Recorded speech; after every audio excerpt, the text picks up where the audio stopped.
Our first mock draft Monday following the first wave of NFL free agency. And my question is, could more moves be coming? I think they are, and they're going to impact how everything happens in April. That and more coming up on today's episode of Locked On Commanders.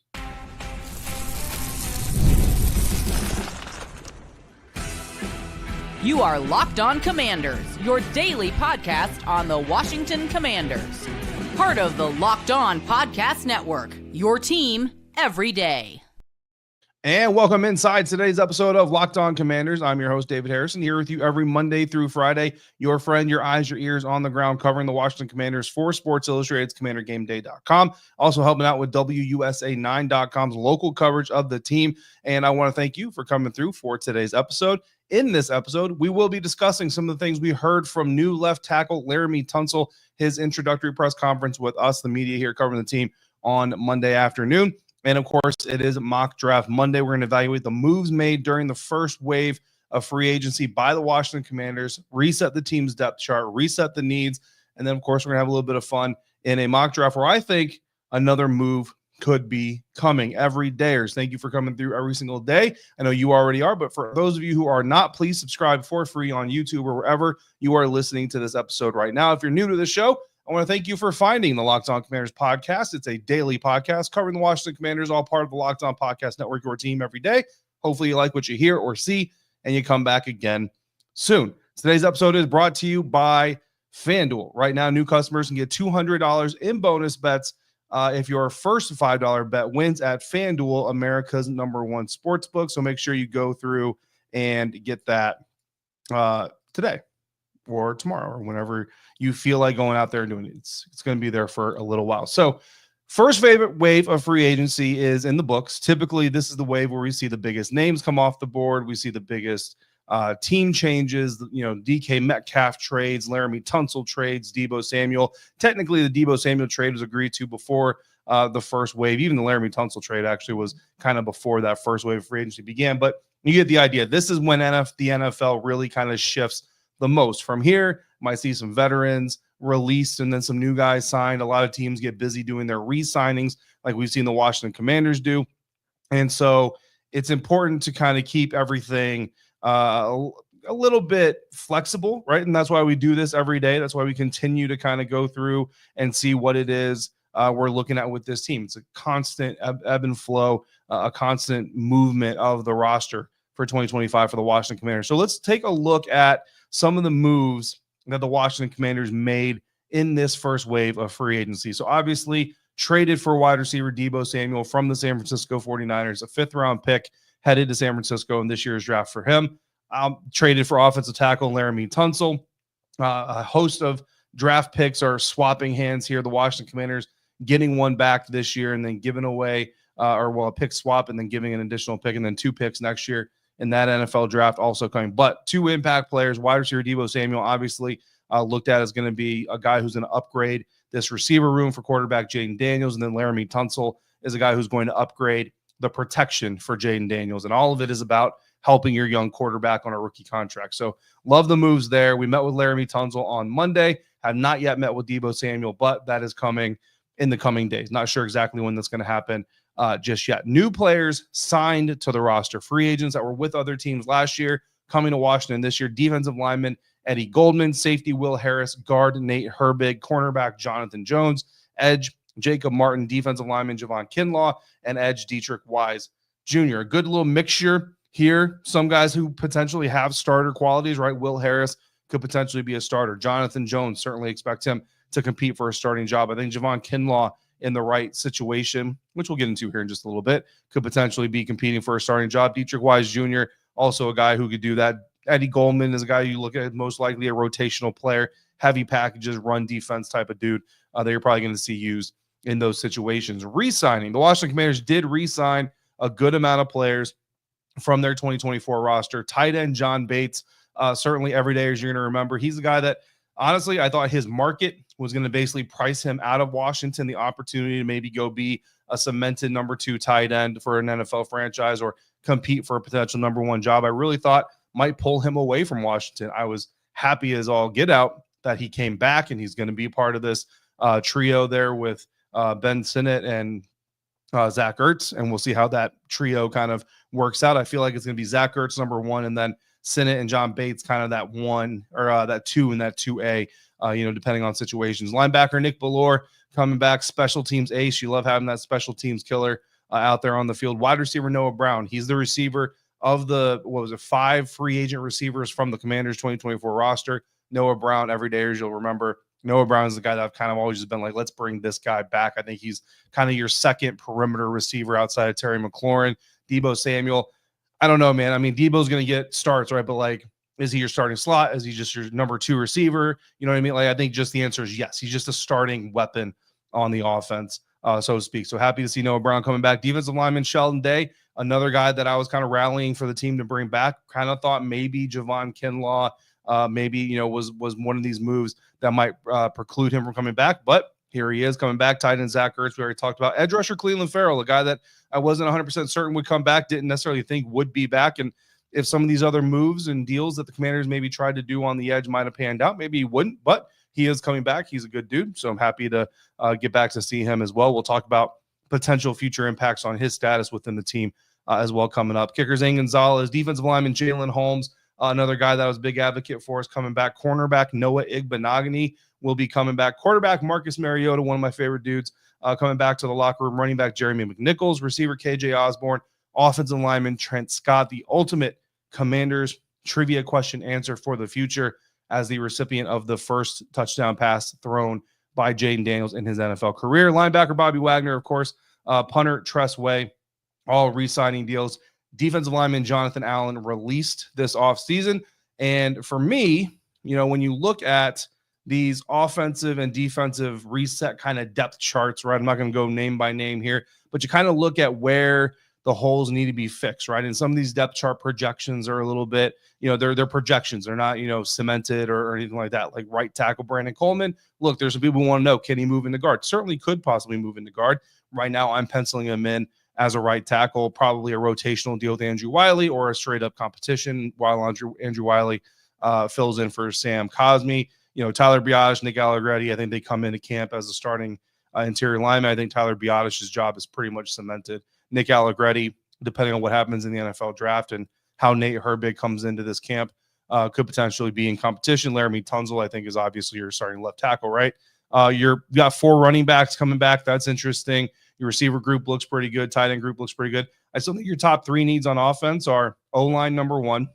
And I kind of left that position free, right? I didn't put tackle or guard because I just think you want to just add talent to that group wherever you can find it at the right spot. Running back, look, Brian Robinson Jr., Austin Eckler, both are playing on expiring contracts this year. You're not likely bringing them both back. Jeremy McNichols behind him and Chris Rodriguez Jr. as well. So you got a little bit of depth competition going on there, but certainly could add another young guy to the mix. And then receiver, as much as I love Terry, you love Deebo. Well, I love Deebo. Not everybody loves Deebo. I like Noah Brown. Luke McCaffrey is going to hopefully take a step forward this year. There's just the top end talent, I would say, doesn't preclude you from taking a receiver somewhere if the right guy is on the board. Defensively, again, looking at some of the holes, I don't think you love the edge group, right? You like Dorrance Armstrong Jr., but obviously, no Josh Sweat, no Khalil Mack, no Joey Bosa, no Trey Hendrickson. The expectation is that Trey Hendrickson will re-sign with Cincinnati Bengals. I talked to James Rapine of Locked On Bengals following the amazing for the dudes. Jamar Chase, T. Higgins, congratulations, both of you, man. Go get your money. Absolutely happy for you. Ridiculous that the Cincinnati Bengals are paying you that much money, but not each individually, but both of you combined. But what I'm told is potentially left room. The Bengals did left room to bring Trey Hendrickson back as well. Trey wants to go back if they can make the numbers work. So I'm just going to lean into Trey Hendrickson going back. D-tackle group is led by Daron Payne. So obviously you want to potentially upgrade there. Linebacker, Bobby Wagner, Frankie Louvu leading the charge there. Corners, you got Marshawn Lattimore and Mikey Sainer still coming back with free agents like Jonathan Jones. Will Harris, Quan Martin expected to be your top 2 safeties. So potentially some people might want to see some upgrades there, depending on how you feel about Quan. My top 3 defensive needs, starting with edge. As you can tell, D-line is going to be my second need. Linebacker is actually my third need because Bobby Wagner, love him, but he's not going to be playing this game for too much longer. Could get another year or 2 out of him. but you want to go out there and get a guy to start growing behind him. Jordan McGee, you love, but he battled a lot of injuries last year. So you got to draft based off of that knowledge of Jordan McGee being really banged up. You can't come out here and say, well, this year Jordan will be healthy and we can just start to mold him even better. So after we reset the needs, now we can attack our mock draft, and we're going to do that coming up next. We got a move, though, that we're making a trade coming up, or actually 2 trades coming up in this week's mock draft edition. That's coming up next on today's episode of Locked On Commanders, part of the Locked On Podcast Network, your team every day. Today's episode of Locked On Commanders brought to you in part by Monarch Money. If you've ever checked your bank account and wondered, where did all my money go? Well, between dining out, online shopping, entertainment, sometimes it's easy for you to lose track. That's where Monarch Money comes in. They're your personal CFO, Chief Financial Officer, giving you full visibility and control over your finances, because not all of you have your own CFO. I own my own LLC. My wife is our CFO. She does a great job because I would do a terrible job. However, even she uses Monarch Money to help her do all the great things she does. It's not just a budgeting app. It's a complete financial command center. It tracks all of our accounts, investments, spending, everything. And we get email alerts that says, hey, you might be going a little bit over on your free spending money, all of these things. Surprising insights that you would never think of, all in one convenience. It's really just a great app. And like it says, gives you a command center for all your financial outlets across the board. So take control of your finances with Monarch Money. Use the code LOCKEDONNFL at monarchmoney.com for 50% off your first year. That's monarchmoney.com, code LOCKEDONNFL for half off your first year. Today's episode is also brought to you in part by FanDuel. March Madness is here because, of course, it's the middle of March, and FanDuel is giving you the chance to get in on the action like never before. Right now, new customers of FanDuel can get $200 in bonus bets when your first $5 bet wins. That's 200 extra bucks to use on everything from buzzer beaters to Cinderella stories, and even who is going to cut down the nets in the first 4 games. I like American. They're 2.5-point favorites, so this isn't exactly a big blow your mind prediction, but I like American University to take out Mount St. Mary's in those first 4. And then, of course, you get to the actual tournament, and you've got your blue bloods like Duke, and Houston is a number 1 seed. Georgia and Gonzaga is an interesting matchup in the men's tournament. And then, of course, the women's tournament is always bringing a lot of excitement as well. So whatever you feel about March Madness or any other sport going on right now, go to FanDuel.com and get in on the college hoops action all tournament long and everything else with America's number 1 sports book.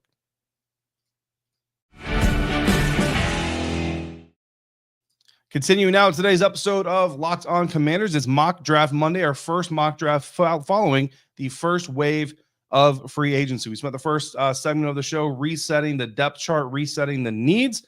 Now let's get to the fun. Let's get to, well, that part was fun too, but let's get to the real fun. Let's get to the drafting. Let's get to the decisions that we have to make that you're all going to love, that are going to be perfect and nobody's going to argue with at all. Pick number 29, first round of the 2025 NFL draft. We had all these needs going through it. I actually restacked and racked the top 6 needs. So I'll give you 3 offensive needs, 3 defensive needs. Of course, those are my opinions. You have yours. But I racked and stacked those as well. So I've got edge as the number 1 need, D-line number 2, O-line number 3, running back 4th, wide receiver 5th, linebacker 6th. Doesn't mean that's the order we're going to draft these positions in, right? Because you don't always just stretch for need. But it does give us kind of a blueprint of where we kind of want to sit and see if we can find some talent, right? So pick number 29 comes up. We're looking for a D lineman out of Oregon. I know some of you love him. Some of you, I don't think anybody's told me they didn't like him. I know some of you really love the dude. I'm a big fan. If he's there at 29, I'd probably pull the trigger on bringing him to Washington. However, in this mock draft, he is not. So I, as PFF likes to do, they give us some trade offers. I pick up the phone, talk to the New Orleans Saints, and I'm able to get numbers 41 and 70 in this year's NFL draft from the New Orleans Saints, 2 day 2 picks in exchange for number 29. The points on the Rich Hill draft value trade chart, pretty much even, a little bit slanted towards me, towards the Washington Commanders in this scenario, but I'm going to chalk that up to a little bit of inflation for the New Orleans Saints getting back into the first round, getting that 5th-year option on D lineman Walter Nolan out of Ole Miss. And some of you are going to hear D lineman and say, dude, what the heck? Why don't you just take that guy? I'll tell you, just personally right now where I'm at with his evaluation, just not sold on him as a number 29 overall pick. I'd rather take 2 bites of the apple at 41 and 70 than take Walter Nolan number 29. That's just me. You might disagree. Obviously, in this simulation, the New Orleans Saints did. At pick number 40, we come back and we get a guy Then honestly, I like just as much as Nolan right now, and that's Tyleik Williams, defensive lineman out of Ohio State. He's violent at the point of attack, has good power. He's a gap filler, holds his own the line of scrimmage, nose tackle type of player, good run defender. I mean, that's the type of dude that the Washington Commanders need, right? So number 40 overall, second round pick, our first pick of this mock draft, Tyleik Williams out of Ohio State. Following that pick, I'm pretending to be Adam Peters. Clearly, Adam Peters enjoys talking trade. So let's talk trade again. I've got a new D tackle coming in to join Johnny Newton, Javon Kinlaw, Eddie Goldman, Sheldon Day. Let's see what we can get for Daron Payne. Daron Payne is not is part of the old regime, right, guys? Now, look, Dan Quinn has said, all these guys are my guys. There is no them guys. There is no their guys. None of that. But you guys know this as much as I do, right? The guys who were here before, they're kind of starting to slowly get replaced, right? Daron Payne's number might come up as well. An early run on D linemen kind of works for us a little bit because the other teams that need D linemen are seeing those names come off the board. So like, man, we're not going to get one of these guys. So if I can offer them up a guy like Daron Payne and they can make the money work, that's a big question for a team like the Cincinnati Bengals. Maybe we can strike a deal. So in my trade here that I accept, or that gets accepted by PFF, the Washington Commanders get the 49th pick in the 2025 NFL draft, and the Cincinnati Bengals get the 61st pick in the 2025 NFL draft, and defensive tackle Daron Payne. Using the Rich Hill point model, that gives me an evaluation of Daron Payne as about a 4th round pick. So I feel like that's a pretty good valuation for Daron Payne. According to Spot Track, with this trade, the Commanders saved $9 million against the 2025 salary cap. So I'm moving up more than 10 spots in the NFL draft, and I'm saving 10 mil, 9 mil, 10 mil against the salary cap. That's a win-win in my book. With that 49th pick in the NFL draft, we are going back to Ohio State. And if you can see the helmets behind me, no, this is not a homer situation. These are two talented dudes that fit needs for the Washington Commanders. But we are going edge rusher JT Tuimoloau out of Ohio State. And listen, before you call me a homer, again, Tyleik Williams, most talented D tackle on the board when we come up after the trade in the first round. Adam Peters has a history of attraction towards Buckeyes defensive linemen. Now, more specifically, the edge, right? But he was in San Francisco when they drafted Nick Bosa out of Ohio State. He traded for Chase Young, former Ohio State edge that was traded by the Washington Commanders, as you know. Brought in Jalen Holmes to the Washington Commanders roster just last season. So Adam Peters clearly has a history of being attracted to Ohio State edge rushers. So if an Ohio State D tackle just so happens to be the most talented player on the board and the best fit for the team in the first round, and an Ohio State edge rusher is available with this type of trade, don't put it out of the realm possibility that Adam Peters pulls the trigger on bringing 2 Buckeyes in. On top of that, Tuimoloau has a friendly working relationship with Frankie Louvu and Bobby Wagner. Talked to Frankie Louvu about JT at the end of the season, and he said, look, whatever happens. Obviously, I don't have any sway in that. I don't have any pull in it, but it would be through the roof to be able to work with him in Washington. Now, JT's play highlighted by length and toughness to play just about anywhere along the defensive front, sheds blocks well, and he tackles well. Come back, 71st pick, 3rd round linebacker, Chris Paul Jr. out of Ole Miss. Now, he is a developmental project, and some of this reaction to this pick is going to be similar to the reactions that we got from the Luke McCaffrey pick. People are going to say, look, this was overdrafted. You don't need him as much. It's a little bit of a luxury pick. Got it. But we see the Washington Commanders take a chance on potential here at this portion of the draft. Now, granted, McCaffrey was about 20 picks later, but this ballpark of the area, they're willing to take the high up or upside gamble on a pick here, put him behind Bobby Wagner, let Bobby do his thing. Look, Chris Paul Jr.'s got enough athleticism to contribute to a special teams and in a rotational role right now. Viewed more as a weak side linebacker than an inside linebacker, but Bobby Wagner has similar dimensions, has similar athletic profile, kind of looks like a Michael Walker with more potential and a higher floor at this stage, and obviously younger in his career, so you get him with the 3rd round pick. Come back for day 3, 4th pick, 128th pick overall in the NFL draft, running back Jaden Blue out of Texas, 5'9", ran a 4.38 40 at the combine. Not a lot of tread off his tires. Explosive ability, does need to grow as a runner in the NFL, but can contribute right away behind Brian Robinson Jr. and Austin Eckler. Pair well and projects to pair well, right, with someone in 2026 and then into the future. He's never going to be your only back, your bell cow, right, or nothing like that, but he can always be a really solid part of a 2-man combination. It does put Jeremy McNichols and or Chris Rodriguez Jr. in peril a little bit because you're not likely going to keep 4 running backs on the roster right away. So someone's going to the practice squad, and to be quite honest with you, it's probably not going to be the 4th round pick. Coming back 6th round, 208, Miles Frazier, guard out of LSU. For obvious reasons, bringing in some more young offensive line talent. 7th round pick, 245. We get a cornerback, Mac McWilliams, out of USF. So that is our mock draft class depth chart impact. I think pick 40, 2nd round, Tyleik Williams out of Ohio State. You probably project him immediately as a starter alongside Javon Kinlaw, Johnny Newton, especially once Daron Payne gets traded. 49th pick overall, the pick that we got in that trade of Daron Payne, edge rusher JT Tuimoloau out of Ohio State. Edge starter opposite Dorrance Armstrong Jr., perhaps a rotating situation with Cleveland Farrell, similar to what Brandon Coleman and Cornelius Lucas did last year, depending on how his run defense translates early on in the NFL. And then the 71st overall pick, linebacker Chris Paul Jr., already kind of talked about it, but rotational linebacker with Wagner and Luvu, special teams contributor right away. So that's our mock draft Monday here for this week. Let me know what you think of that. But coming back here in just a second, we are going to hear from new Washington Commanders left tackle Laremy Tunsil. That's up next on today's episode of Locked On Commanders, part of the Locked On Podcast Network, your team every day. The NCAA tournament is here, and so is the bracket breakdown. Locked On Podcast Network and Amazon Fire TV channels are teaming up to deliver NCAA tournament coverage like never before.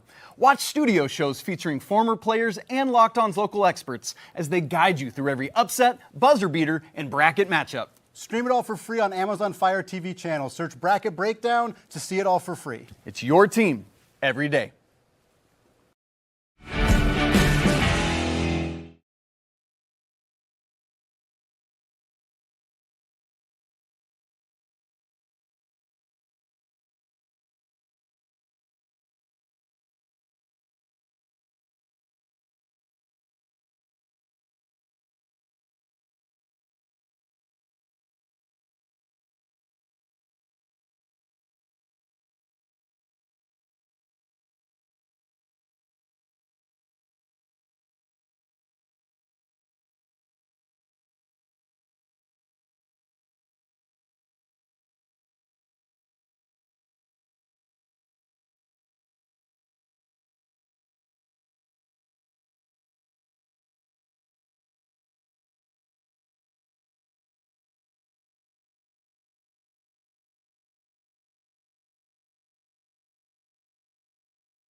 And just realized we're muted. So we're going to start that over here, segment 3, while wrapping up today's episode of Locked On Commanders. That's the joy of going live here, guys. We heard from Laremy Tunsil on Monday, left tackle. So first things first, he was asked about his potential impact on the team, and he said, quote, honestly, I think it can make a huge impact. Just talking from a player standpoint, what I bring to the table, a pass protector, damn good run blocker, a leader. I could be a mentor to the young guys at any position group. I think I can make a huge impact quickly, honestly. In my opinion, they traded for me for that reason, just to make huge impact on the team. I'm down to do whatever they want me to do, especially in year 10.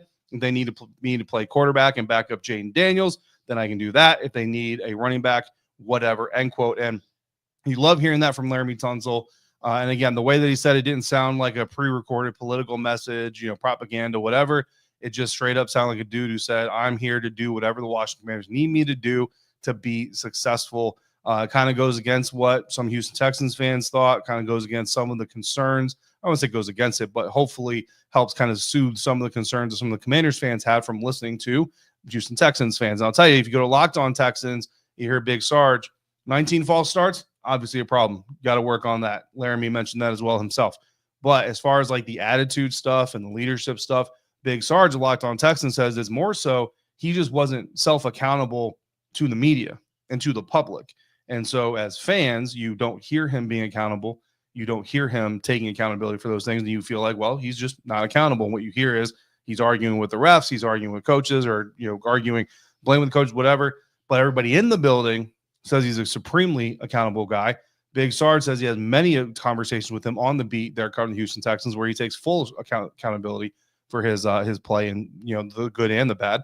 Again, we'll have to see how it is when we get to know him personally, but right now, so far, so good. As far as getting acclimated to the team, Tunsil said, quote, the best thing for me is try to find a routine and getting to know the coaches, where the coaches stand, getting to know the locker room, getting to know the guys, just asking questions, trying to learn the playbook to the best of my ability, tries to learn the playbook earlier to get ahead of things. And those are the same types of attributes we loved about a guy like Jaden Daniels coming into this team And again, you just kind of a common thread here. You love hearing him say, I want to find out where the coaches stand, what they need from me, things like that. It shows you he's not coming in here to be Laremy the savior. He's coming in here to be Laremy the commander, who's part of a group of commanders, not by himself. On Jaden Daniels, of course, you got to be asked by your young quarterback. Laremy said, quote, I can tell you this. I actually can't wait to block for Jaden Daniels. He's a baller. Just from seeing him on TV and watching film, he seems like he's a better dude, too. Just hearing that from a lot of people just around the locker room. Just said a good person, a baller, so I can't wait. He'll make my job hella easy. Also, end quote, also said that blocking a mobile quarterback is actually easier, which is funny because a lot of times holding penalties tend to go up when you have a mobile quarterback back there running around. But Laremy said, a lot of their pass rushes go into contain mode, and he's got a point there. If they're in contain, obviously they're not trying to get by him as much or trying to pressure him as much, and it makes his job a little bit easier. I asked him about longevity because I know a lot of Commanders fans, some insiders, are concerned about the fact that Laremy Tunsil over 30. So obviously, that 30-year mark doesn't matter what position you're playing. If you hit 30 in the NFL, everybody starts to wonder about when your body's going to break down. So I mentioned to him, just like I mentioned here on the show every day, as you've heard me talk about this, Trent Williams about to turn 37 years old, still one of the best left tackles in the NFL. So I asked Laremy, what are you doing? What do you do to try to help yourself make sure that 6.5 years from now, you're still one of the best left tackles in the NFL? And Laremy said he's working with Auburn, Alabama, strength conditioning coaches, as always. He always has been. He still does that. Quote, we've been doing a good job so far. I've been blessed to be in this position going into year 10. Don't have no major injuries, play all 17 games plus. It's been working. He mentioned he gets IVs, massages, kind of asked me, like, maybe I can get even better. Yeah, absolutely. I think the best is yet to come, Laremy said in response to the question. So again, look, nobody can predict, right? 2027, is Laremy Tunsil going to be healthy? Nobody can predict that kind of stuff, right? But what you like hearing is guys that put in not just the time commitment, honestly. It's not just the time. It's also the money, the finances. I know some of these guys in the league that spend $80,000 a year just taking care of their bodies. I'm not talking about workout nutrition. I'm talking about like $80,000 for like massage therapy treatments, hot tubs, cold tubs, saunas, all this stuff, right? They invest in this stuff. The guys that invest in this stuff, it's, putting money back in the business, right? Your body is your moneymaker in the National Football League. The guys that put money back in the business tend to have the longest runs in the NFL. So hopefully Laremy Tunsil can do that. As far as upcoming extension is coming, he said he and AP, they've talked. They know where he stands. He knows where they stand. They're going to keep that conversation behind closed doors, and I have absolutely nothing but respect for that process. I have respect for you coming through for this mock draft Monday a little bit later than we like to get. Had some office issues. Had to resolve some things going on in my office on Monday. So getting to this a little bit later than we like to, but I appreciate you coming through either way. Coming up on our next episode of Locked On Commanders, we will continue to look at the ramifications of free agency, continue to update on potential other additions like Trey Hendrickson, potentially news of an extension coming by the time we hit record or hit live on our next episode. In the meantime, if you got questions or comments, all you got to do is text me by becoming a Locked On Commanders insider. Go to joinsubtext.com/Locked On Commanders. Of course, we got a mailbag episode coming up post free agency, first wave mailbag. So we'll have a lot of good questions from our insiders. So again, if you want to get in on that, join subtext.com/Locked On Commanders. For your next listen, check out the Locked On NFL Draft Podcast with Damian Parson and Keith Sanchez. Now that the season is over, get your latest draft rankings, rumors, and news every single day. Find Locked On NFL Draft on YouTube or wherever you're listening to this very podcast. As always, thank you so much for making Locked On Commanders your first listen of the day, every day. Every day, thanks for coming through every single day. Until we speak again, if you're out and about, please be safe, be kind, and I'll see you right back here next time for another episode of Locked On Commanders, part of the Locked On Podcast Network, your team every day.